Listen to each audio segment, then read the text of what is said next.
way we were, where we revisit the past to understand how the ebb and flow of popular culture shapes the way we are.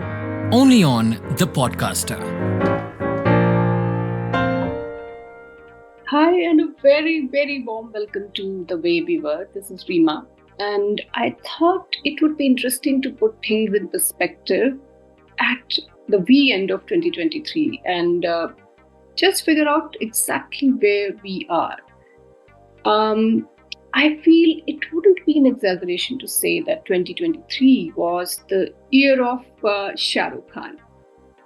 Think about it. He started the year with Pathaan, which was a 1,050-something crore hit, and followed it up in September with Jawaan, which was another 1,148 crore box office smash. With his third film, Dunki, which is about to release on December 21st, he may just put a massive bow on what promises to be his most successful year in show business. At the age of 58, yes, at the age of 58, he has also reinvented himself as an action hero, who, unlike the protagonist of Animal, is not a heedless killing machine. He has a larger purpose. And what is that purpose? To save the idea of India, perhaps, or remind us that we are more than our differences. As Dimple Kapadia's character tells Pathaan in one pivotal moment, तुम वो पिघला हुआ सोना हो जो सब टूटे हुए टुकड़ों को जोड़ के रखेगा. What she means perhaps is that only someone who has survived a trial by fire is up to such a momentous task. And then it hits you with a sudden clarity that is one thing that Shah Rukh knows perhaps better than any of his peers. And it's just how to bring people together. That, I think, is his superpower. On Karan Johar's talk show many years ago, I remember Jaya Bachchan saying something about both Amitabh Bachchan and Shah Rukh. She said that both of them have something inexplicably extraordinary. What she had perhaps meant was that this quality is not just talent. There have been better actors than them, but how many of them have consumed our imagination like these two did when they first started out? Remember Shah Rukh in Fauji? I do. In a sprawling cast of some good and some terrible actors, this was the face you could not forget. The floppy hair, the bouncing fireball energy that just chewed up the scenery and everyone in it. There was an element of insanity in his earliest movie roles. Whether he was stalking Deepa Sahib, Maya Mem Saab, or serenading a messed up nation in Oh Darling, Ye Hai India, and stopping the traffic with a cry of Oh Tabahi, Ah Tabahi. It's hard to forget Shah Rukh, who banged his head against a wall in Deewana and screamed, "Mohabbat ho gayi hai mujhe, mohabbat ho gayi hai mujhe." The Shah Rukh who ran like a little demon on the streets of Mumbai while Sunny Deol chased him in dark.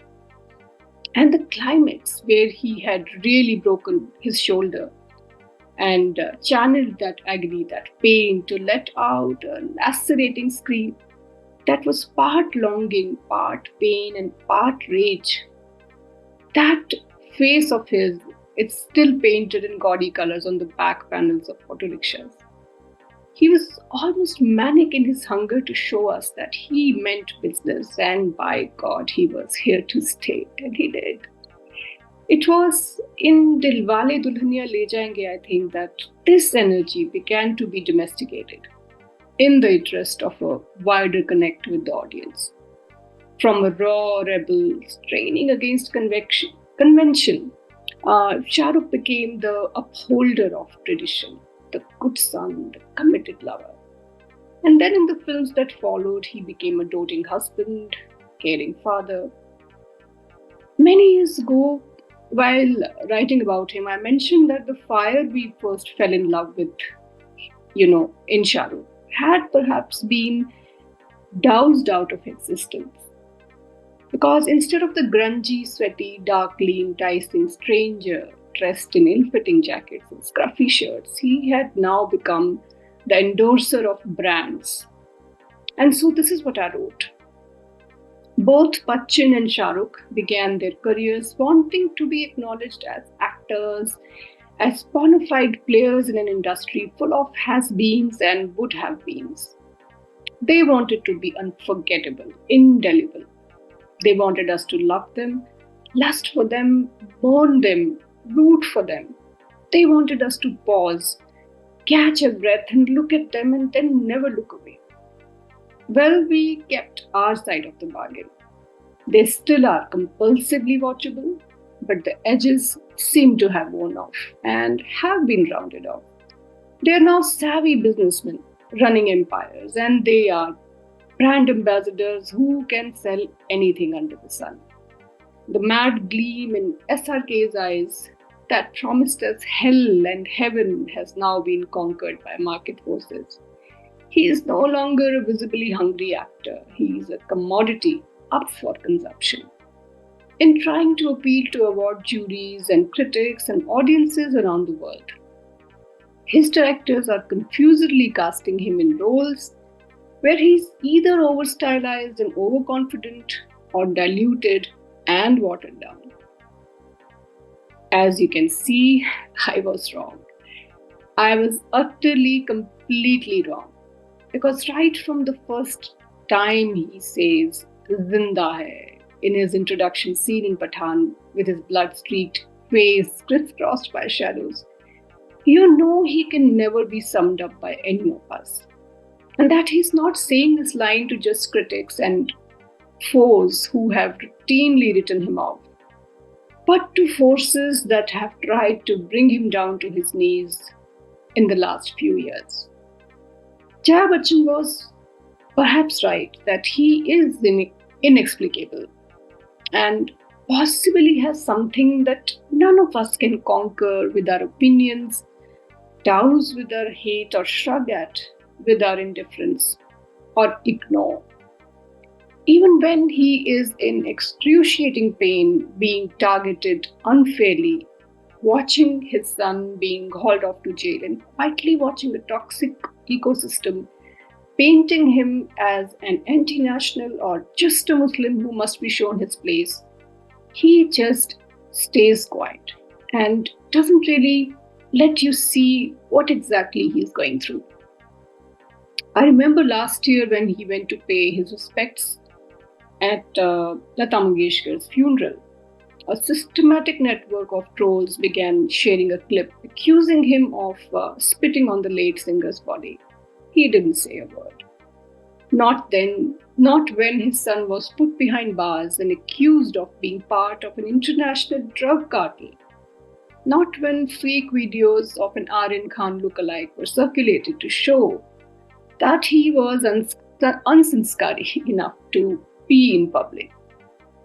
And not when a leading newspaper repeatedly used headlines like Shah Rukh Khan's son, Aryan Khan's drug case, or Aryan Khan and Ananya Pandey's drug case. However, a one-liner like "Bete ko haath lagane se pehle baap se baat kar" brought the house down in Jawaan. Whether the line was rooted in his own anger, we don't know.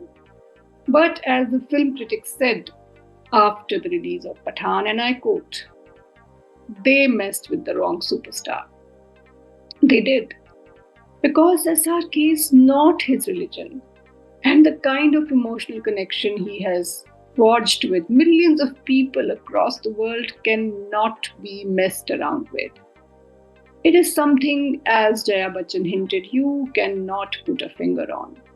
You cannot sum up this connection in words. It just is. And Shah Rukh is well aware of it.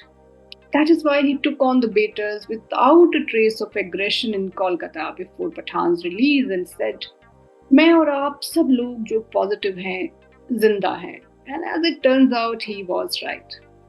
Weeks before its release, when Pathaan was being attacked for multiple reasons, one of which was the claim that its profits would go to the flood-hit citizens of Pakistan, even people who usually don't watch films and remain apolitical on social media had had enough of toxic narratives being driven by bots and IT cell trolls. A dear friend who is in her 70s posted this on her social media timeline. If you hate Pathaan, you probably didn't read Kabuliwala in school. I haven't watched a Hindi film in theatres in over 5 years, but even I went alone on a Thursday afternoon to watch it. So did another friend with her colleagues. And there was not a hint of hate in the multiplex where I watched the film. The hall was packed with what was once known as a family audience, and I felt I was back in the 70s and the 80s when watching a blockbuster was a shared human experience. Around me were women in saris and hijabs with children and spouses, young couples, college students, and even a few grandparents being guided carefully to their seats. The national anthem then came on and everybody stood instantly. Memories of policemen beating a few young boys in Delhi and telling them to sing the anthem flashed before my eyes, along with the nightmare of a disabled person in 2017 who was heckled and abused because he could not stand when the anthem played in a theatre. The anthem, however, ended without any untoward incident because it was Republic Day. Someone also shouted Bharat Mata Ki Jai, a loud cheer went up. I thought of Tagore, who wrote both Kabuliwala and the national anthem. And he had said that the fierce self-idolatry of nation worship was not the goal of human history. But the energy in the theatre somehow did not feel jingoistic that day. It was joyful. And there was genuine emotion at the sight of a larger-than-life Tiranga fluttering on the screen. The film then began, and beneath the veneer of no-holds-barred entertainer, there came rushing back multiple reminders of the way we were once. And there were moments that deeply resonated, as when Deepika Zubai asks Shah Rukh Khan's Pathaan, "Musalman ho kya?" This question mark has been forcibly placed against Shah Rukh's name in the past few years, as if he's nothing more than his surname. And he gives a perfect answer in the film. He says he doesn't know who he is, but the nation has taken care of him, and so he'll take care of it like a good son. The cathartic response to his films this year is in defiance of the propaganda that has sought to attack not just Shah Rukh but the joyous and undivided spirit of Hindi cinema. It is in defense of a film industry that has immense cultural and economic power globally, but has been repeatedly accused of being a drug cartel, a suicide gang, a factory of secular and anti-national propensities.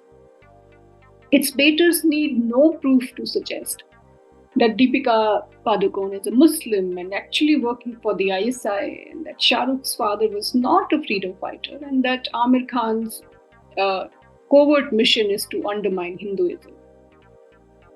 Even though the lines "हमने मोहब्बत की है इस दिल के अलावा किसी से भी ना हमने इजाजत दी है," even though these lines are sung by SRK in Pathaan, I think they seem to echo the sentiment of those who are claiming their version of India back from the hate mongers. In cinema halls, at least, I think. Millions of Indians have bought tickets to films they were not supposed to watch. As a friend rather optimistically put it, India is fighting back. Well, I would say it's rediscovering itself. Shah Rukh Khan, however, doesn't make overtly political statements. He doesn't say much about the state of the country, but his work speaks for him. A few years back, he worked either by chance or with intention in Yash Chopra's Veer Zara and Karan Johar's My Name is Khan. In a post 9/11 world, he perhaps felt the need to find a thread of humanity, amid the prevailing discourse of hate and fear. In fact, I remember asking him at a press conference around that time, around Veer Zara was released, that if this film was his attempt to build bridges, And he was rather flippant in his answer. Because Shah Rukh Khan will not let you make him answer a question that his cinema can answer for him. My Name is Khan, for all its flaws, also had something important to show.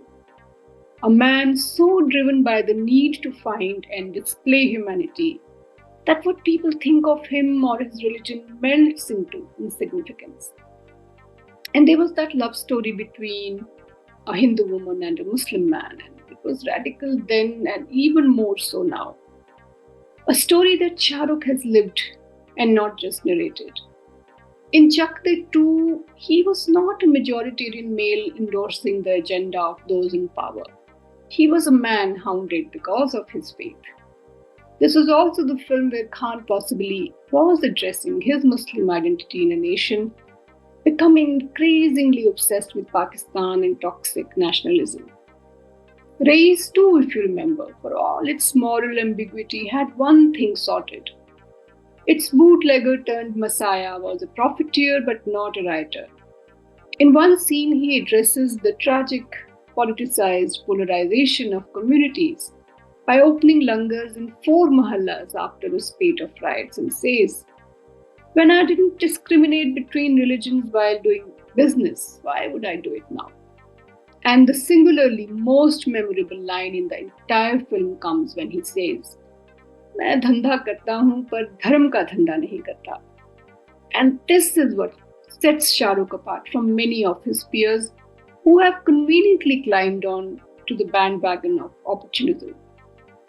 That one of the country's most beloved superstars dare to back a film like this shows that Khan is supremely aware of the world he lives in. And in his own way, he addresses it the only way he can, like I said before, through his work. In Dear Zindagi, he plays Dr. Jahangir Khan in a far more neutral context. He's here a man of knowledge, empathy, and compassion, and that he chose to underplay his superstardom and stay in character perhaps shows that as an actor he now knows the importance of brevity and of making a point without seeming to make it. His appearance on David Letterman's My Next Guest a few years back also never addressed the obvious questions about the politics of identity in an increasingly divided country. But there was a subtext. That is something we'll talk about some other time. But let's just say that he has come a long way from the time when he was a young, unabashedly honest and occasionally brash debutante. There's a video of him somewhere at a holy party dancing with his young wife in defiance of the industry rules where star wives were never seen and heard. And he was obviously a rebel then, and he may have conformed to some extent, but he still manages to make a point when he most needs to make it, in defiance of prevailing narratives. He's also become an actor who knows that his platform matters and that what he says or doesn't say matters too. I cannot emphasize this enough, that what Shah Rukh represents is not just cinematic. He represents an idea of India that is still rooted in love.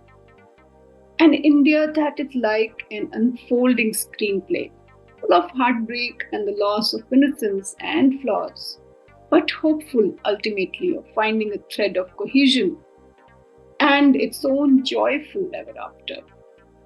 This year belongs to him, I think, because with his films he has made us feel things we hadn't felt in a long time. Hope and joy and the thrill of seeing an underdog win. Most of all, he has reminded us that we are a nation bound together by our love for the movies and something more, our love for each other. The Way We Were, where we revisit the past to understand how the ebb and flow of popular culture shapes the way we are. Only on The Podcaster.